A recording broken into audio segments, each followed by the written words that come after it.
የተወደዳችሁ የሰላም ካቶሊክ ቲቪ ተመልካቾች በዛሬው ፕሮግራማችን ብፁዕ አባታችን አቡነ ጸጋዬ ቀነኒ የቀድሞ የሶዶ ሀገረ ስብከት ጳጳስ እዚህ ስቱዲዮ ድረስ ጋብዘን በአንድ ርዕሰ ጉዳይ ላይ ቆይታ ልናደርግ ጋብዘናቸዋል እና በእናንተ ስም ብፁዕ አባታችንን እጅግ እያመሰገንኩ በዛሬው ዕለት በዚህ ፕሮግራም የምንወያየው ቤተ ክርስቲያናችን በተለያዩ ሰበካዎች አማካይነት የምትሰጠውን ተልእኮ በጳጳሳት አስተዳደር የሚመራ እንደሚሆን ይታወቃል እና ይህ የጵጵስና አገልግሎት ሲሰጡ ጳጳሳት ያላቸውን ኃላፊነት አስመልክቶ በተልእኮ ላይ የሚሰጡት ይህ አመራር ምን እንደሚመስል እንደዚሁም ደግሞ የአገልግሎት ዘመናቸውን አብቅቶ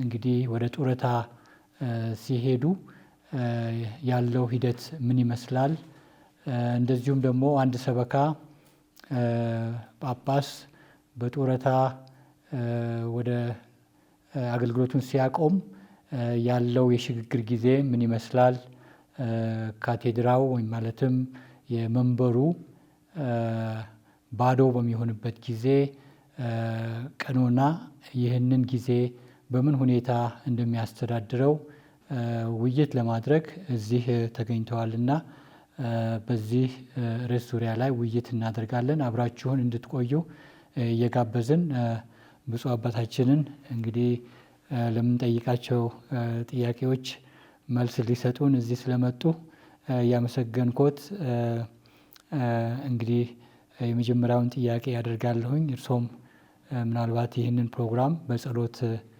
እንዲጀምሩልን እጠይቃለሁኝ። እሺ፣ እኔም የሰላም ቲቪ ካቶሊክ ቲቪ ለዚህ እድል ሊያበቃኝ ስለጋበዘኝ በደስታ ምስጋናዬን አቀርባለሁ። ለዚህ ፕሮግራምም ቀርቤ የራሴ የሆነውን ሀሳብ ለማካፈል እና ለማጋራት በጣም ደስተኛ ነኝ።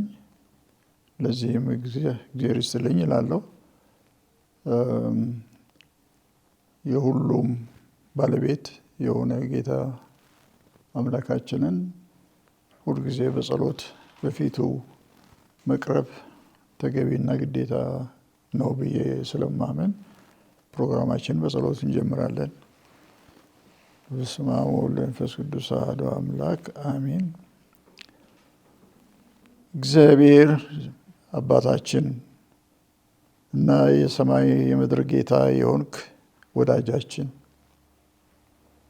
ሁሉ ነገር ባንተ ፊት ክብር ያገኝ ዘንድ ላንተ አመስጋኝነት ክብርህንም ለማወጅ ጭምር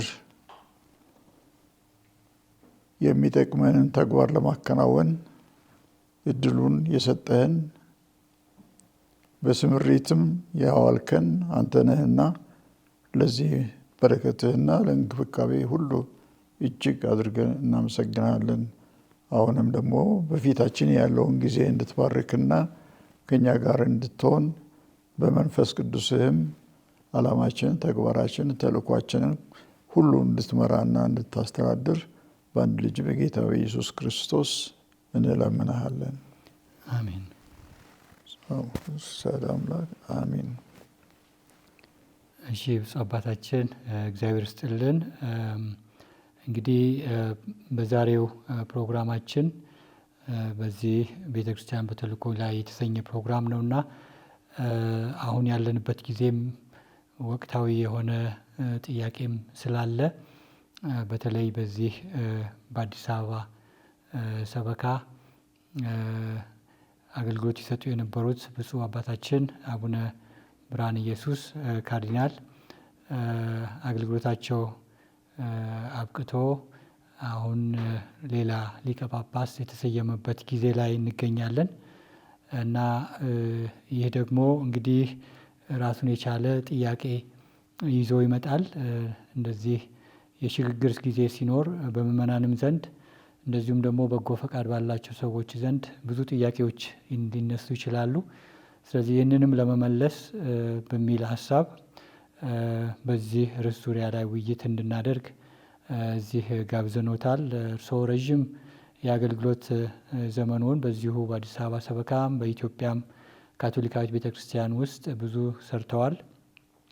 ብዙ ጳጳሳት ባለፉት ዘመናት እዚህ አገልግሎት በሰጡበትም ጊዜ አብረው ሰርተዋል እና እርሶም ደግሞ እንደ ጳጳስ በሌላ ሰበካ በሶዶ ሀገረ ስብከት አገልግለው አሁን በረፍት ላይ ይገኛሉ። ስለዚህም እንነጋገራለን እና ይህ ደግሞ ርዕስ ወሳኝ ርዕስ ነው። በዚህ ጊዜ የጳጳስ አገልግሎት ሁልጊዜ ከተልእኮ ጋር እየተያያዘ ነው እና የጳጳስ አገልግሎት የማስተማር፣ የመቀደስ እና የማስተዳደር ኃላፊነት አለበት። ይህ ደግሞ የጵጵስና አገልግሎት ትልቅ ይዘት ያለው ነው፣ ትልቅ ኃላፊነት ነው እና ክብደቱ እንዴት ነው የሚገለጸው? እና ከዚህ ጥያቄ ብንጀምር። እሺ፣ በአጭር ጊዜ ይህንን ሁሉ ሰፋ ያለ ጥልቀት ያለውን ጥያቄ መልስ ለመስጠት ትንሽ ያስቸግር ይሆናል። ምክንያቱም ዘርዘር ባለ መልክ ሰው ሁሉ የሚረዳበትን ቋንቋ በመጠቀም መረጃዎችን በበቂ ደረጃ በማቅረብ መግለጽን የሚጠይቅ ጥያቄ ነው። ቢሆንም አጠር ባለ መልክ እኔ ያለኝን ግንዛቤ ለማስጨበጥ ብቻ ለጥያቄያችሁ መልስ መስጠት ሞክራለሁ። ከዛ በፊት ግን የጥያቄውን ጥልቀት ሊያንጸባርቅ የሚችለውን ቅድመ መቅድም ብሰጠው ተገቢና አስፈላጊ ነው ባይ ነኝ። በቤተ ክርስቲያን ውስጥ ቀጥተኛ በተጠያቂነት ደረጃ አገልግሎት ለመስጠት የሚሰማሩት ወይም በቤተ ክርስቲያን የሚመሩት አገልጋዮች ሁሉ መነሻ የሚሆንላቸው ድቁና ነው። ከክህነትም በፊት ከካህን ጳጳስ በፊት እንደዚሁም ደግሞ ከሊቀ ጳጳስ በፊት በመጀመሪያ ደረጃ በዚህ አገልግሎት ረድፍ እንዲሰማሩ መነሻ ቦታ የሚይዙት ዲያቆናት ናቸው። ድቁናም በአንድ በኩል ማዕረግ ነው፣ በሌላ በኩል አገልግሎት ጥሪ ነው። ማዕረጉ የሚሰጠው በታወቀ በተለየ አካል ነው። ራሱን መሾም አይችልም። በግለሰብም የሚሾም አይደለም። ስለዚህ የተልእኮ ኃላፊ የሆነው አካል ነው የሚሾመው። ይህም ማለት ምን ማለት ነው? ከዲያቆን ጀምሮ ለጳጳስ፣ ለካህን፣ ለጳጳስ እና ለሊቀ ጳጳስ ኃላፊነትን የሚሰጥ እውቅና ያለው ተጠያቂ የሚሆን አካል ነው። እሱም ቤተ ክርስቲያን ብለን የምንጠራት ናት እንጂ ይሄ በሰዎች የሚሰጥ ሹመት አይደለም፣ ወይንም ደግሞ እልቅና አይደለም። ለአገልግሎት መጥራት ነው። ዲያቆንም ቢሆን ለአገልግሎት ነው የሚጠራው። ካህንም ቢሆን ለአገልግሎት እና ለተልእኮ ነው የሚጠራው። ከአማኞች መካከል ነው እነኚህ የሚጠሩት። ይህንን ተግባር ማከናወን መብት ያለው ኃላፊነት ያለው ቤተክርስቲያን ብቻ ናት። ቤተክርስቲያን ያልኩትም ለምንድን ነው? የአንዱ ጳጳስ ማዕረግ ከሌላ ጳጳስ በውርስ የሚተላለፍ ያለ መሆኑንም ለማስረዳት ብዬ ነው። ቤተክርስቲያን ናት። ስለዚህም ድቁና በአንድ ቤተ ክህነት ኃላፊነት ስር አገልግሎት እንዲሰጥ ተጠርቶ የሚመደብ ነው። ከዛ በፊት ተገቢ ዝግጅት ተሰጥቶት ነው የሚሰማራ። ከዛ ቀጥሎ በዛም ደረጃ በኢትዮጵያ ስርዓትና በላቲን ስርዓት የሚባል ነገር አለ። ይህም ማለት ምን ማለት ነው? ድቁና ማዕረግ ስንቀበል በምስራቁ እና በኢትዮጵያ ስርዓት አካሄድ መሰረት ድቁና ከመቀበሉ በፊት ለድቁና ማዕረግ ለመቀበል ከተዘጋጀ በኋላ ለይቶ የአገልግሎቱን አመራርና አፈጻጸም የሚሰማራበትን ለይቶ መወሰን አለበት በዛ ነጥብ። ይሄም ማለት ምን ማለት ነው? ዲያቆን መሆን ጋብቻ ፈጽሞ ሊሆን ይችላል፣ ወይንም ደግሞ በምንኩስና። ያንን ውሳኔ ባለቤቱ ነው የሚወስነው፣ ተጠሪው የሚወስነው።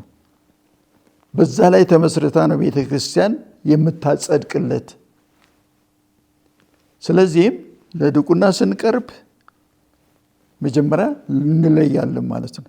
እኔ ቋሚ ዲያቆን ሆኜ ለመገልገል ነው የምወስነው፣ ስለዚህ በጋብቻ ጸንቼ ነው የሚል ውሳኔ ማቅረብ ይችላል። ካልሆነም ደግሞ ወደ ክህነትም መሻገር ፍላጎት ስላለኝና እቅዴም ስለሆነ ጥሬ እስከዛ ድረስ የሚመራኝ መሆኑን ተገንዝቤያለሁና በምንኩስና ነው የምቀበለው ብሎ ማስተናገድ ይችላል። ያ በጋብቻ የሚቀበለው በቋሚነት ዲያቆን ሆኖ ነው የሚቀጥለው እስከ ሕይወቱ መጨረሻ ድረስ ነው። ጋብቻም ጸንቶ መያዝ አለበት ማለት ነው። በቃል ኪዳን ነው የሚያገባው። በሌላ በኩል ግን በምንኩስና ፈቃደኛ ሆኖ ከቀረበ ወደ ክህነትም ሊዘልቅ ዝግጁ ነው ማለት ነው። ሊቀጥል ይችላል። ካህን ከሆነ በኋላ ደግሞ ለጵጵስናም ሊታጭ ይችላል ማለት ነው። እዚህ ላይ እንዳነሳሳት የዛ ሰው ምኞቱና ትኩረቱ ክህነት ድረስ ብቻ ነው። ለጵጵስና የሚጓጓና ራሱን ለዛ የሚጋብዝ አይደለም። የመጨረሻው የአገልግሎትን ምዕራፍ የሚያቆመው በክህነት ደረጃ ነው። የእሱ ምኞት ተከትሎ ማለት ነው። ከዛ በኋላ የአገልግሎቱ ጉዞ ነው ወደ ጵጵስና የሚያደርሰው። አገልግሎት ነው ብያቸዋለሁ። ሹመት አይደለም፣ የስልጣን ጉዳይ አይደለም። የአገልግሎት ጥሪ ነው። ግን ማዕረግ ነው። ድቁናም መንፈሳዊ ማዕረግ ማለት ነው። ለህልቅና ለበላይነት ሳይሆን ለአገልግሎት የተለየ ማዕረግ ተሰጥቶታል ማለት ነው። በዛ መሰረት አገልግሎቱን መፈጸም ይኖርበታል። ከዛ ነው እንግዲያውስ ለክህነቱ የበቁት ካህናት ለጵጵስና ሊታጩ ይችላሉ። ይህንንም የምትከታተልና እስከዛ ድረስ ለመድረስ የሚያስችለው ዝግጅት እንዲያደርግ የምትረዳው፣ የምትንከባከበው፣ የምትመራው ቤተክርስቲያን ናት። ራሱን አይደለም የሚያዘጋጀው። ቤተክርስቲያን ባቀደችው መሰረት እንዲዘጋጅ ትመራዋለች፣ ታግዘዋለችም፣ ታገለግለዋለች። በዛ ደረጃ ለጵጵስና ብቁ ነው ብላ የምትወስነው እሷ ናት። ስለዚህ ክህነት በሀገር ውስጥ ባለው ጳጳስ እንደተሰጠ ጵጵስናም በዛ ደረጃ በሀገር ውስጥ የሚሰጥ ነገር አይደለም። ለምን? ጵጵስና አገልግሎት የሚመራው በርዕሰ ሊቃነ ጳጳሳት ነው። የቤተ ክርስቲያኒቷ ርዕስ የሆነ ርዕስ ማለት ራስ ማለት ነው። በቀጥታ ትርጉሙ የበላይ ማለት ነው። የመጨረሻው ከፍተኛ ኃላፊነት። አሁንም አንዳንድ ጊዜ ስልጣን የሚለው ነገር ግራ የሚያጋባ ትርጉም ሊሰጠው ይችላል፣ ቃሉ እንደሚመራው ማለት ነው። ነገር ግን ርዕሰ ሊቃነ ጳጳሳት የበላይ ኃላፊ ናቸው ስንል በስልጣን ገዢ ወይንም ደግሞ አዛዥ ማዕረግ በመስጠት አይደለም፣ ወይንም ደግሞ ስልጣን በመስጠት አይደለም። የአገልግሎት ከፍታ ነው። የተልእኮ ፈጻሚነት ከፍታ ነው። ልዕልናን ነው የሚያሳየው። አገልግሎቱ ጋር በጣም የተቆራኘ ነው። ስለዚህ ይበልጡኑ ለስልጣን ነገር ሳይሆን የተጠያቂነት ነገር ነው የሚያስከትለው። ተልእኮ ተጠያቂነትን የያዘ ነገር ነው። ማን ነው የሚጠይቀው? የተልእኮ ባለቤት። ማን ነው የተልእኮ ባለቤት? በቤተ ክርስቲያን የሚወከል ወይንም ደግሞ እንበል በርዕሰ ሊቃነ ጳጳሳት በከፍተኛ ደረጃ የሚወከል ጌታችን ኢየሱስ ክርስቶስ ነው። ምክንያቱም የቤተ ክርስቲያን ባለቤትና መስራች የሚለው ቋንቋ ሁሉ ጊዜ ያሳስታል።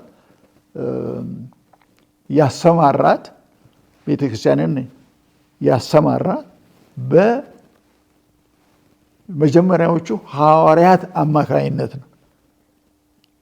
ተወካይ አድርጎ ነው ማለት ነው እንግዲህ ያሰማራቸው። ግን የሚፈጽሙት ተልእኮ በሙሉ የነሱ ሳይሆን የሱ ነው። ስለዚህ ነው ባለቤት የሚባለው።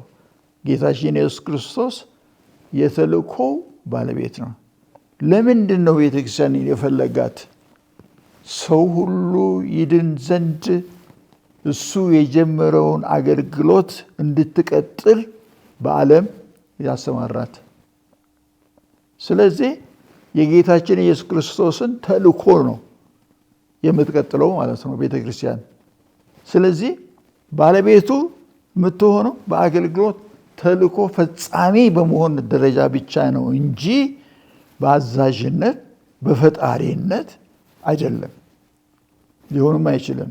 ያ ስልጣን የላትም ቤተክርስቲያን። ስለዚህ ተገቢ የሆኑትን መምረጥ ግዴታዋ የሚሆነው በዚህ ምክንያት ነው። ተገቢ ለተልእኮ ለስልጣን አይደል የተዘጋጁ ጥሪውን ለመቀበል ዝግጁ የሆኑትን ማዘጋጀት፣ መምራት፣ ማስተዳደር፣ ማሰማራት የቤተክርስቲያን ኃላፊ ነው። ልክ ጌታችን ኢየሱስ ክርስቶስ ሐዋርያትን መጀመሪያ ምንድን ነው ያደረጋቸው? ኑ ወደ እኔ ብሎ ወደ ራሱ ጠራቸው። ጠርቶ ለምንድን ነው የጠራቸው? ተከተሉኝ ይላል። በአጭር ቃል ተከተሉኝ። ምን ማለት ነው ተከተሉኝ ማለት? አንድ ባላባት አንድ አሽከር አድርጎ እንደሚያሰማራው ሰው አይደለም። ለአሽከርነት አይደለም፣ ለወራሽነት ሊያዘጋጅ። ምንድን ነው የሚወርሱት? አገልግሎቱን ከነ ክብሩ ነው የሚረከቡት። ሐዋርያት እንግዲህ የተጠሩት ለዛ እንዲዘጋጁ ነው። ወደ ራሱ የጠራቸው ተከተሉኝ ያለው በስራው፣ በዓላማው፣ በተግባር የመሐሪነትን ተግባር ለማከናወን ተጠያቂነት። እሱ ለአባቱ እኮ ተጠሪ ሆኖ ነው የመጣው ወደ ዓለም። የእግዚአብሔር አባት የአብ ልዑክ ሆኖ ነው እንደውም ራሱን የሰጠ። ታዛዥ መሆኑን በማረጋገጥ ነው ይህንን የገለጠው። ራሱ እግዚአብሔር ሆኖ የቅዱስ ሥላሴ አካል እስከሆነ ድረስ እግዚአብሔር ነውና እግዚአብሔር ሆኖ እያለ የአባቱን ፍቃድ በቅንነት የሚፈጽም መሆኑን ያሳይ ነበረ። ለምን? ስጋ ለብሶ ነው የመጣው እና በስጋ ባህሪ የሚሸነፍ ሳይሆን የስጋ ባህሪን አሸንፎ መርቶ አስተዳድሮ ገዝቶት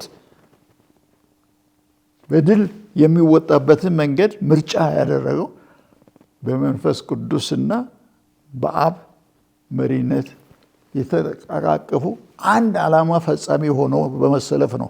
እግዚአብሔር ነው ስራውን የሚሰራው ማለት ይቻላል። እንግዲህ ባጭር ቋንቋ ያ የእግዚአብሔር ስራ ግን የተገለጠው በጌታ ኢየሱስ ክርስቶስ እንዴት ተገለጠ? ሰው ሆኖ በመምጣቱ።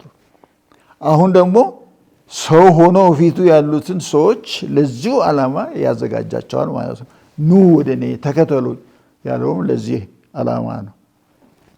አንድ ካህንም ለክህነቱ ዝግጅት እኮ 6 እና 7 ዓመት ይፈጃል እዛ ለመድረስ። ለምን? ምን እያደረገ? እየተዘጋጀ እየተሰራበት ነው።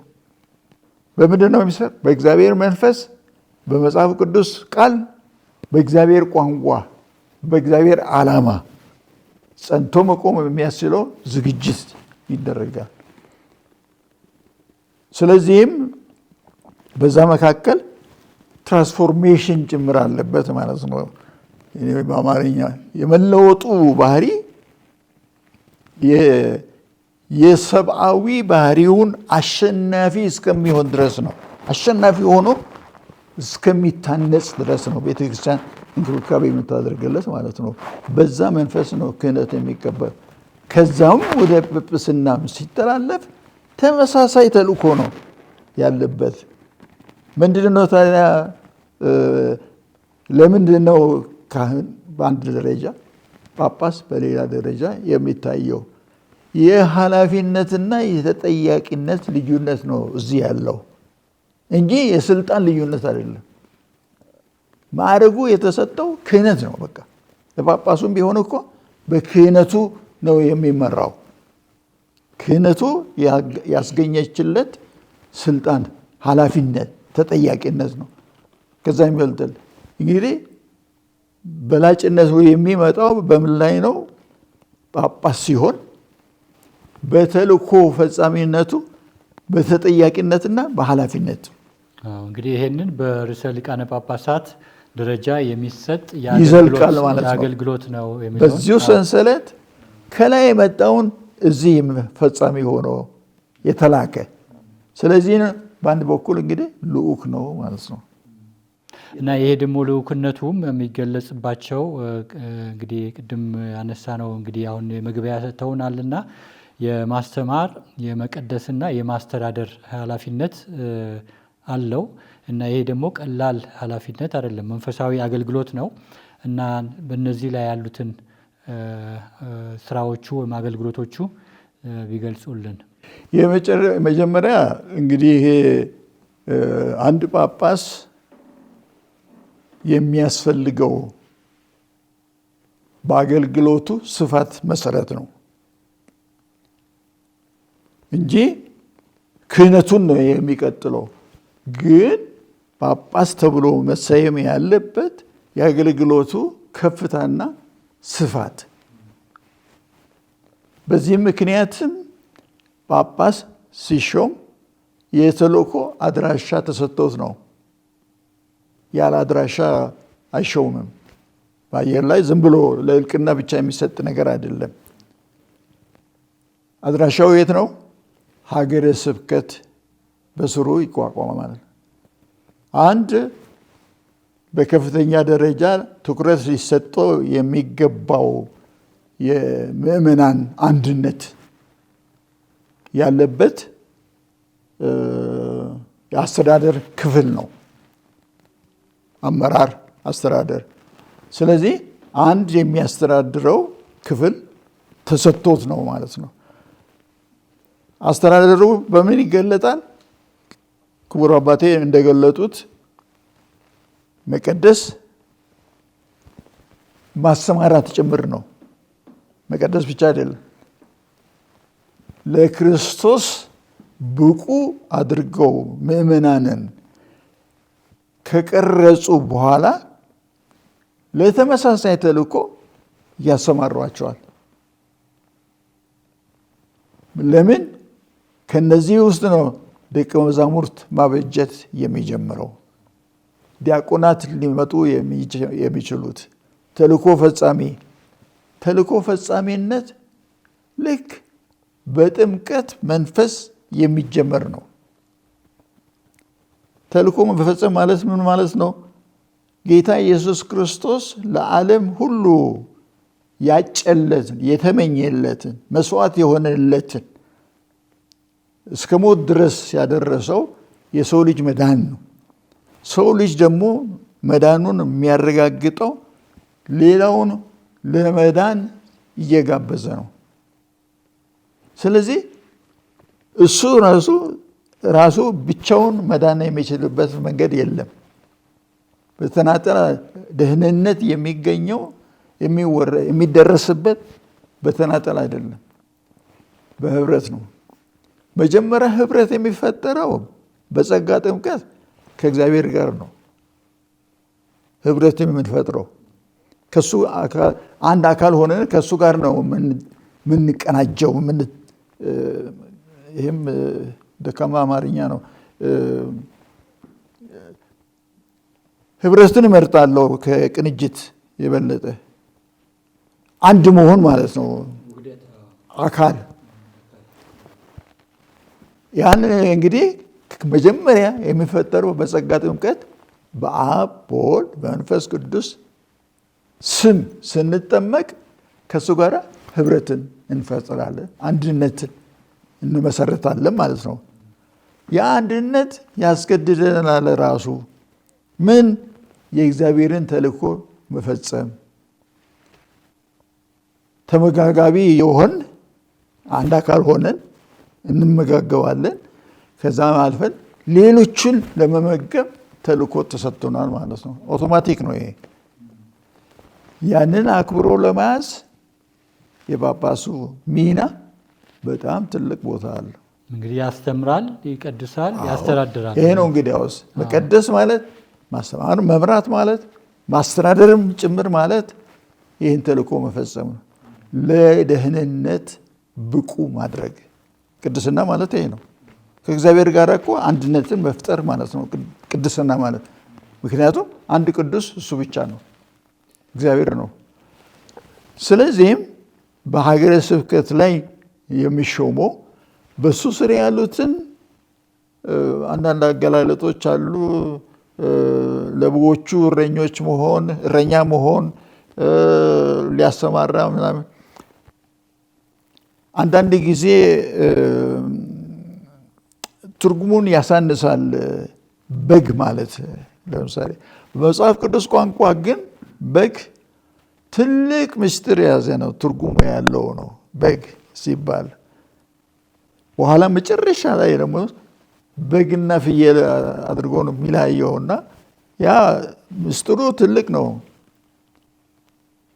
ባህሪን ነው የሚጠቁመው። የእረኝነቱን እንትን ለመግለጽ ነው፣ ለማስረዳት የእረኛው ተልእኮ እስከዛ ድረስ ወርዶ በትህትና መንፈስ መምራት አለበት፣ ማሻገር መቻል አለበት። ወደ ጽድቅና ወደ ቅድስና ወደ እውነተኛ ህይወት መምራት አለበት ማለት ነው። ሀገረ ስብከት በገደብ የሚሰጠው በዚህ ምክንያት ነው። ኃላፊነቱን ሊወጣ በሚያስችል ደረጃ ማለት ነው። ከተልእኮ ጋራ በተመሰረተ በተልእኮ ላይ የተመሰረተ መሆኑ ተልእኮ መከተል ያለበት እንግዲህ ርዕሰ ሊቃነ ጳጳሳት ላይ መጨረሻ ርዕስ ሆነው የሚመሩበትን እዚህ እሱ ፈጻሚ ሆኖ ነው መገኘት ያለበት። ምክንያቱም ቤተክርስቲያን አንድ ናት፣ ተልእኮዋም አንድ ብቻ ነው። እንግዲህ ይህ ኃላፊነት ትልቅ ኃላፊነት ነው። መስዋዕትነት የሚጠይቅ አገልግሎት ነው እና ይህ አገልግሎት ደግሞ በቤተ ክርስቲያን በሕገ ቀኖናዋ በደንብ አስቀምጠዋለች።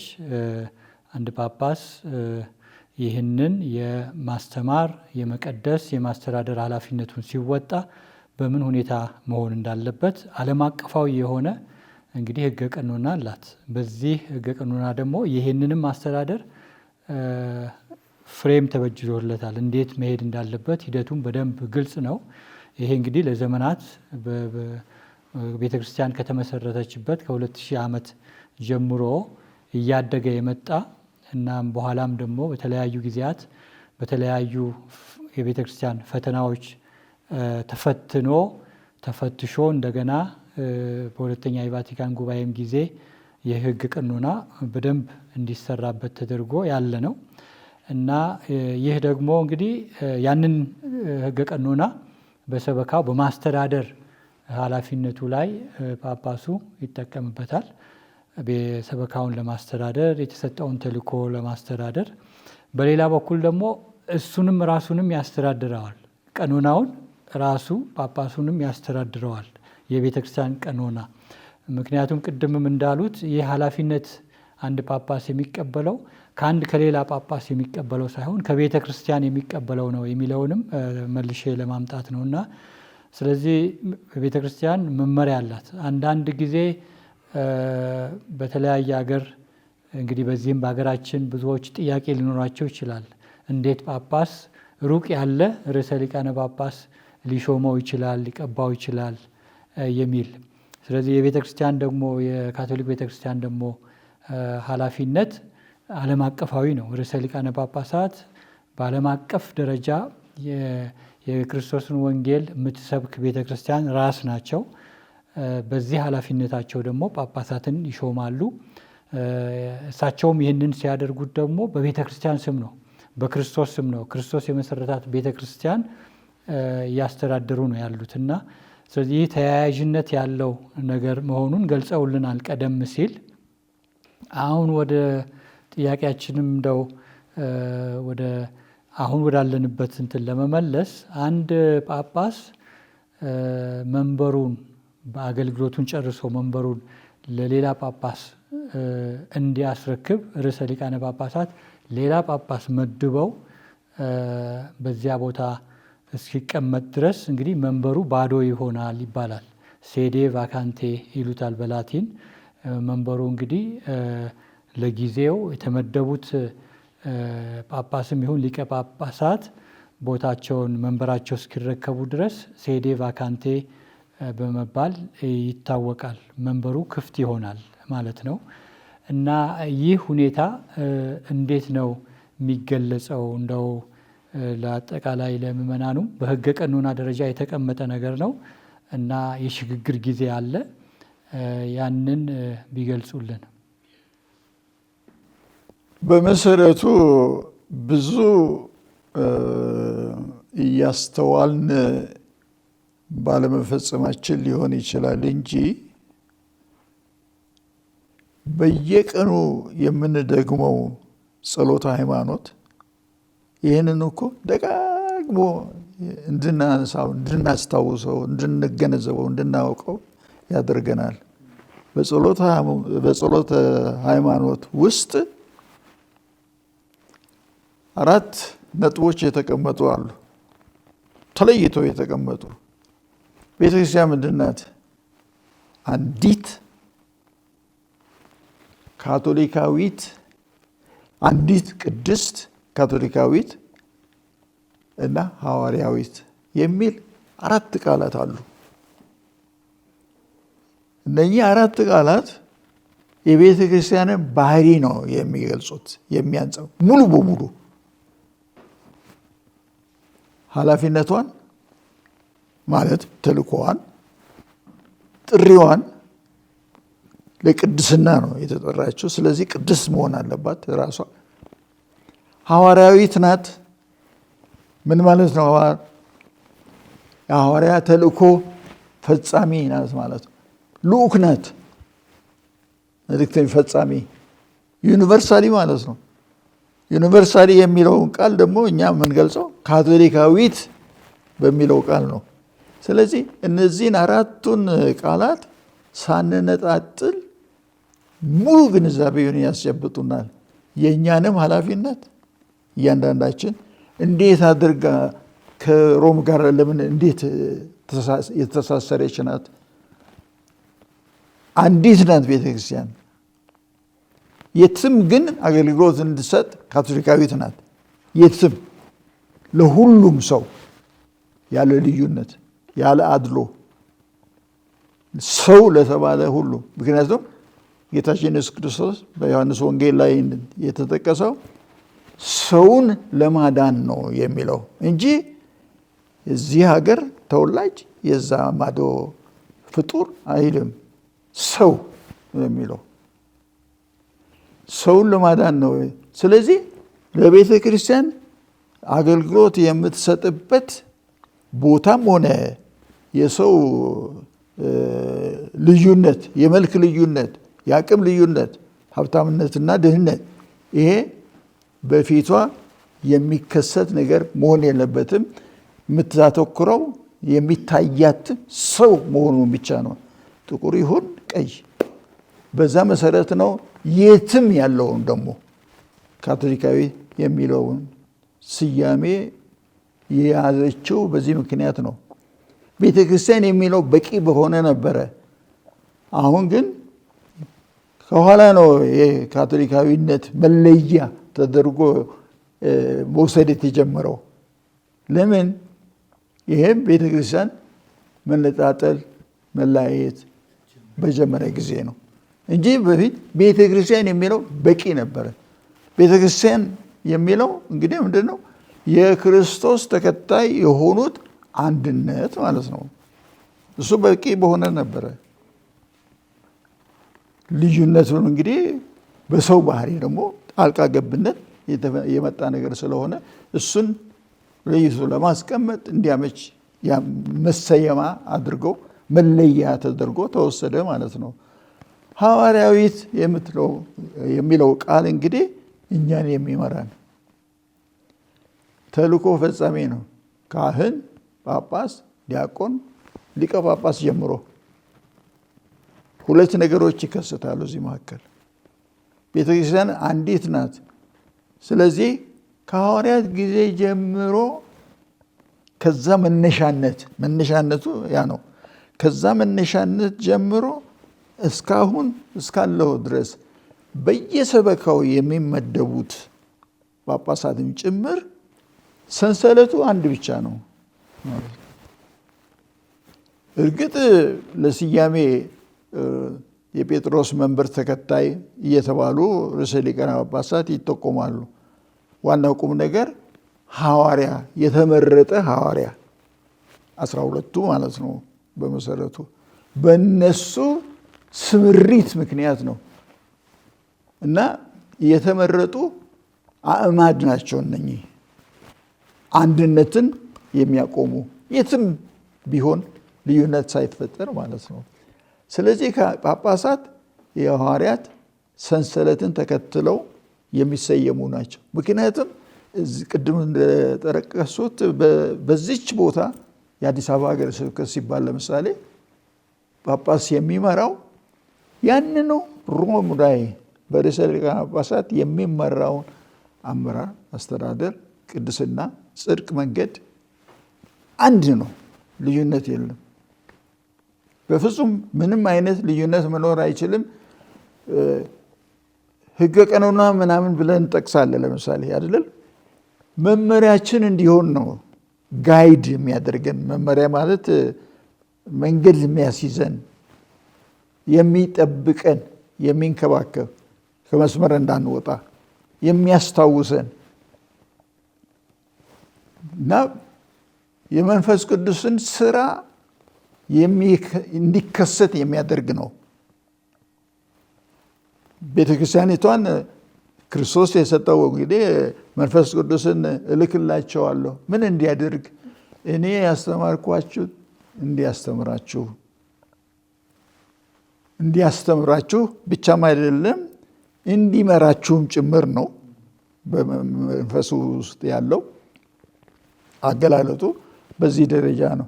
እንዲያስተምር፣ እንዲያስታውስ እና ደግሞ ለጽድቅ እንዲያዘጋጃቸው። ስለዚህ ከዛን ጊዜ ጀምሮ አሁንም ቢሆን ክርስቶስ ሕያው ነው።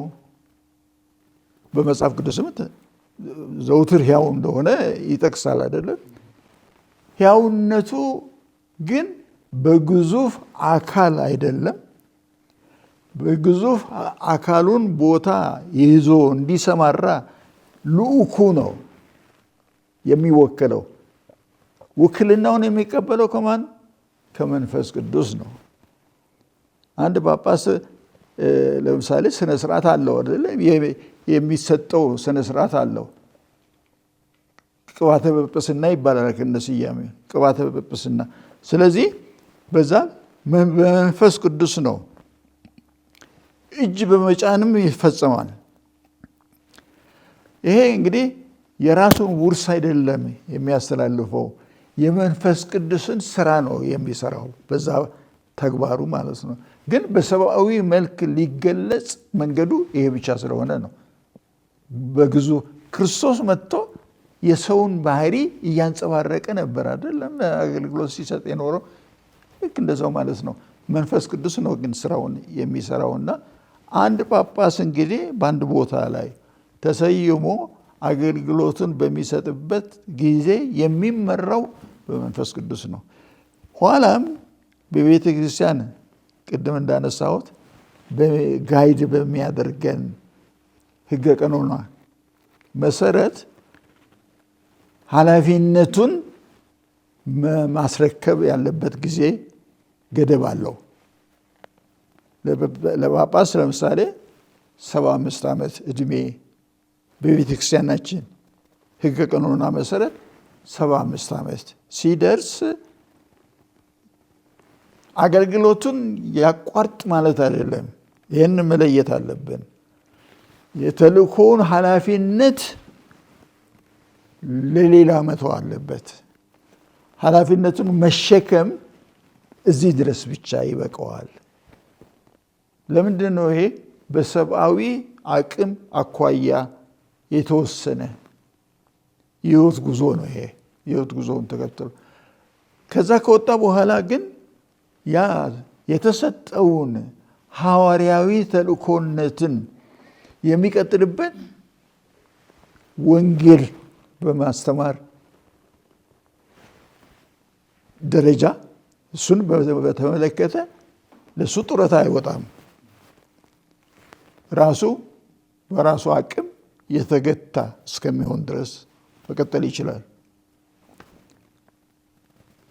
በዛ ወስና የምትከተለው እንግዲህ ጡረታ እንዲወጣ ጊዜው ሲደርስ በቤተ ክርስቲያናችን ሕግ መሰረት ጳጳሱ አውቆ ጡረታ ሪዛይን የሚያደርግ 75 ዓመት ሲጀምር ማቅረብ አለበት ጥያቄ። እንግዲህ ኃላፊነቴን ለማስረከብ ዝግጁ ነኝ። ስለዚህ ቤተ ክርስቲያን እስካሁን ላደረገችልኝ አመራርና እንክብካቤ እያመሰገንኩ ብለን ለርዕሰ ሊቃነ ጳጳሳት ነው የምንጽፈው። ለምን? እሳቸው ናቸው የሰጡኝ ኃላፊነቱን እኮ የሰጡኝ እሳቸው ናቸው። ስለዚህ ወደ ርዕሰ ሊቃነ ጳጳሳት ነው ደብዳቤን የማስገባው ማለት ነው። እሳቸው በመስሪያ ቤታቸው አሰራር መሰረት ያንን ያዩታል። እንግዲህ አንድ ጳጳስ 75 ዓመት ሲሆነው በአገልግሎት እንግዲህ እንደ ጳጳስ አገልግሎት ላይ የሰጠ እድሜው 75 ሲሆን ለርዕሰ ሊቃነ ጳጳሳት ያቀርባል። በሕገ ቀኖና መሰረት ስለሆነ በጡረታ እንበለው ወይም ደግሞ አገልግሎቱን የአስተዳደር አገልግሎቱን እንዲረከቡና ሌላ እንዲመደብ መሆን ስላለበት ይህንን ያቀርባል ጥያቄውን። ጥያቄን ካቀረበ በኋላ ርዕሰ ሊቃነ ጳጳሳት ይህን ጥያቄ ከተቀበሉ ጳጳስ ይመድባሉ። አሁን እንግዲህ እዚህም አዲስ አበባ ሰበካ ብፁዕ አባታችን አቡነ ብርሃነ ኢየሱስ ካርዲናል ለርዕሰ ሊቃነ ጳጳሳት በ75 ዓመት ከመሙላቱ እንግዲህ ቀደም ብሎ በሕገ ቀኖና መሰረት ጥያቄያቸውን አቅርበው ነበር። ግን ቆየት ብሎ ነው እንግዲህ ርዕሰ ሊቃነ ጳጳሳት 3 ዓመት ጊዜ በኋላ አሁን አዲስ ተሰያሚ ሊቀ ጳጳስ አሉን እዚህ በሰበካ። ይሄ ያለንበት አሁን የሽግግር ጊዜ ነው እና በዚህ ጊዜ ቤተ ክርስቲያን ይህንን ወቅት የምትመራው በሕገ ቀኖና መሰረት ነው እና አሁንም መንበሩ ብፁዕ አባታችን ካርዲናል አቡነ ብርሃነ ኢየሱስ እየመሩት ነው ያሉት። ተሰያሚው ሊቀ ጳጳስ መንበሩ እስኪረከቡ ድረስ እንዲመሩት እንዲያስተዳድሩ ኃላፊነት በቅድስት መንበር ተሰጥቷቸዋል። ጥያቄያቸውን መቀበላቸውን ነግረዋል። ቅድስት መንበር ተቀብላለች። ግን መንበሩን አዲሱ ጳጳስ እስኪረከቡ ድረስ ግን እንዲያስተዳድሩ ደግሞ በሌላ ጽሁፍ በሌላ ጥያቄ ርዕሰ ሊቃነ ጳጳሳት ይህንኑ ጠይቀዋቸዋል። በዚህ ሁኔታ ነው ያለ ነው። ይሄ እንግዲህ የሽግግር ጊዜ የምንለው ነው እና ይህ ደግሞ የሚመራው በሕግ ቀኖና ነው ቅድም እንዳልነው እና ይህ ደግሞ የቤተ ክርስቲያን አሰራር ብዙዎች እንግዲህ አይረዱትም። የተረዱት ደግሞ ያደንቁታል።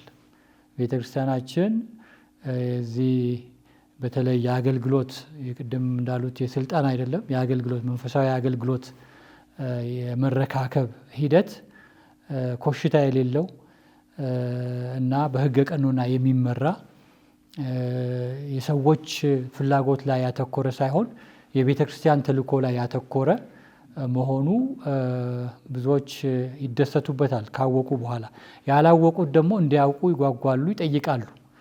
እና በዚህ ረገድ እንግዲህ አሁን ካለንበትም የኢትዮጵያ ሁኔታ አንጻር ብዙ አብያተ ክርስቲያናት አሉ። የካቶሊክ ቤተ ክርስቲያን ደግሞ አንዷ ሆና እንደ ክርስቲያን እንደ አብያተ ክርስቲያን አንድ ሆና እዚህ ምእመናኖቿን ታስተምራለች፣ ትቀድሳለች፣ ታስተዳድራለች እና ይህ ደግሞ ከሌሎችም ጋር ያለን ግንኙነት ደግሞ በዚህ ላይ ትንሽ ገለጻ ቢደረግበትና እንዲያውቁት በሚል ነው። አሁንም ላንሳውና መንበሩ ክፍት ሲሆን ያለው ጊዜ በሕገ ቀኖና ይተዳደራል።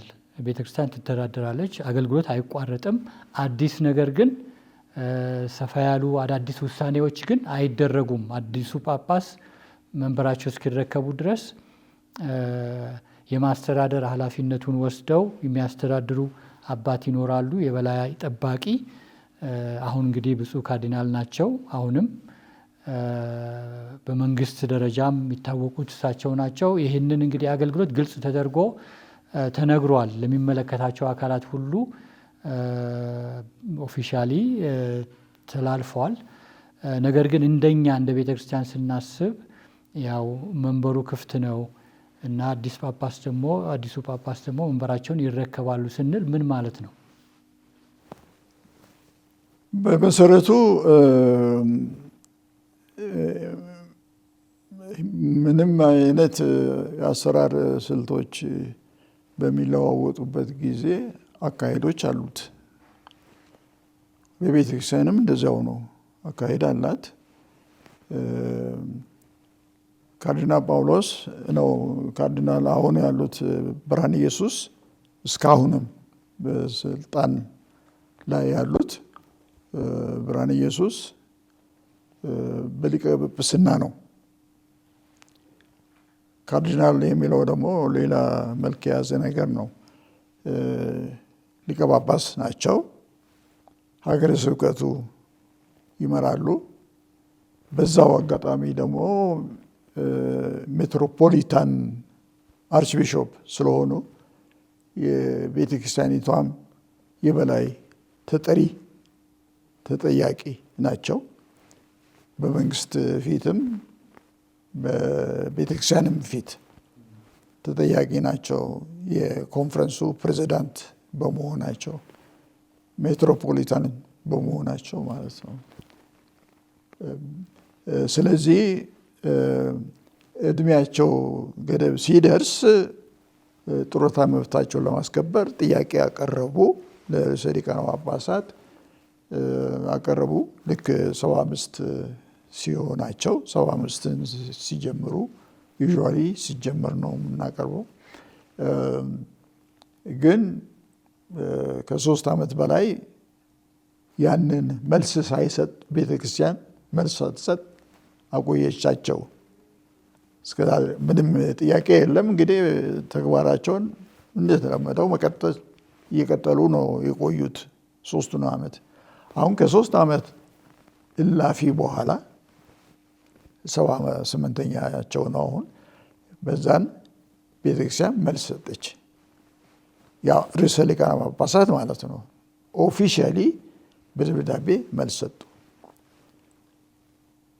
እሺ የጡረታ መብትህን ለማስከበር ፈቅደናል የሚል ነው። ላለፈው አገልግሎት ሁሉ አመስግነናል ብለው ተገቢ ደብዳቤ ጽፈው ነው ያሳወቁትና በዛው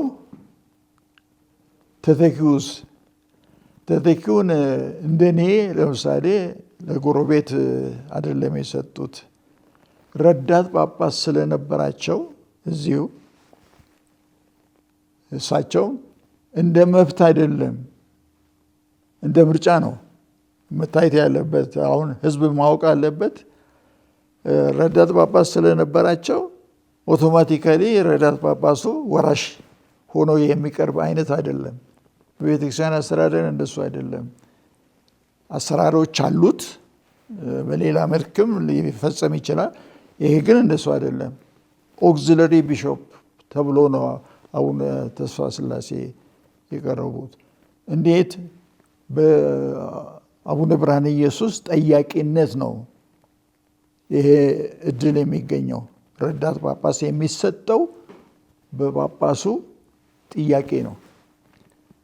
አዲስ አበባ ሀገረ ስብከት እንግዲህ ኃላፊነቱ በጣም ሰፊና ትልቅ መሆኑ ታምኖበት ረዳት ጳጳስ ተሰጣቸው። በዛ አገልግሎት ተሰማርቶ እያሉ ነው እሳቸው ደግሞ ማስረከብ እንደሚችሉ። ለእሳቸውም ሌላ ደብዳቤ ነው። ለከሌ አውርስ የሚል አይደለም። አቡነ ተስፋ ስላሴን ስያሜ ሰየሟቸው ሊቀ ጳጳስ እንዲሆኑ። ግን ይሄ አዋጅ ነው ማለት ነው፣ ማሳወቅ። ርክክቡ በሁለቱ መካከል ነው የሚከናወነው። አሰራሮችን ተከትሎ ህጋዊ አሰራሮችን ተከትሎ በሁለቱ መካከል ነው ርክክብ። ስለዚህ የርክክብ ጊዜ ገና ወደፊት ነው ያለው ማለት ነው። አሁን ተሰይሞ ነው ያሉት፣ ግን መምህሩን መረከብ አለባቸው። በዛን ጊዜ ነው ኃላፊነቱን በሙሉ ወደ እሳቸው የሚተላለፍ። እኛኛው ነፃ ይሆናሉ፣ እኛኛው ባለዕዳ ይሆናሉ ማለት ነው፣ ተረካቢ። ይህ እስከሚከናወን ድረስ በማከሉ ጊዜ ይኖራል። ትራንዚሽን ታይም ነው፣ የትራንዚሽን ጊዜ ነው። ተሰይሟል፣ ሰው አለው። እስከዛ ድረስ መረካከቡ ጉዳይ የሚፈጸምበት ጋፖች አሉ። ብዙ መርዘም የለበትም። ማክሲመም 3 ወር ከዛ ማለፍ እንኳን የለበትም እስከ ማስረከብ ድረስ ማለት ነው። እናም ያርክክብ የሚካሄደው እንግዲህ ሁናቴውን ፕሮግራም አውጥተው ስነ ስርዓቱን አስከትሎ እስከዛ ድረስ ግን መንበራቸውን እንዳከበሩና እንዳስከበሩ ነው የሚቆዩት ማለት አሁን ያሉት ሊቀ ጳጳስ ማለት ነው። ይቆያሉ፣ ይጠብቃሉ ስልጣናቸውን እስከሚያስረክቡ ድረስ፣ ቁልፉን እስከሚሰጡ ድረስ፣ የኃላፊነትን ቁልፍ እስከሚሰጡ ድረስ በእጃቸው ነው ያለው ማለት ነው። ግን ውስጥ ለውስጥ ሊነጋገሩ ይችላሉ። ይህም ባለስልጣን ሆነዋል። በስያሜ ደረጃ ርክክብ ብቻ ነው የሚጠብቁት። ግን ያሉት ይሄንን የሥራ ድርሻ ያዝልኝ ብለው ሊሰጡ ይችላሉ። ኃላፊነቱ የእሳቸው ስለሆነ፣ ስያሜው ግን ከእሳቸው ጋር ነው የሚቆየው። ስያሜው ከእሳቸው ጋር ይቆያል። ርክክቡ ቀን ሲደርስ ኦፊሻሊ በተመደበበት ቀን ቦታ ይዘው በቤተ ክርስቲያን ስርዓት መሰረት ይፈጸማል። እዛ ላይ የቅባት ምናምን የሚባል ነገር የለም። ቅድም ብያቸዋለሁ። መነሻ የማዕረጉ ኃላፊነት ስልጣን እንደ ስልጣን የሚወሰደው ክህነቱ ነው። ከክህነት ያለፈው ደግሞ ጳጳስ ነው። በልዕልናን ያመጣው የኃላፊነቱ ከፍታ ነው። ከዛ አልፎ ሊቀ ጳጳስም የሚጨምረው ኃላፊነቱን ነው እንጂ የሚያሰፋው ማዕረጉ አይደለም። ስለዚህም በዛ ላይ ቅባት የለውም። ቅባት የሚባል ነገር የለም። ስርዓቱ ግን ማስተላለፍ ህጋዊ አሰራር አለው። በቤተ ክርስቲያንም በመንፈሳዊም በኩል በቤተ ክርስቲያን ውስጥ መፈጸም አለበት። ጸሎት አለው የሚጸለይላቸው ለቤተ ክርስቲያን፣ ለሁለቱም የሚጸለይበት ቀን ነው ማለት ነው። አስረካቢውን በማመስገን እና ለወደፊቱም ለአዲሱ ደግሞ ኃላፊነቱን ለመረከብ የመንፈስ ቅዱስን እገዛ ይለመንላቸዋል፣ ይጸለያል። ከዛን ቀጥሎ ኦቶማቲካሊ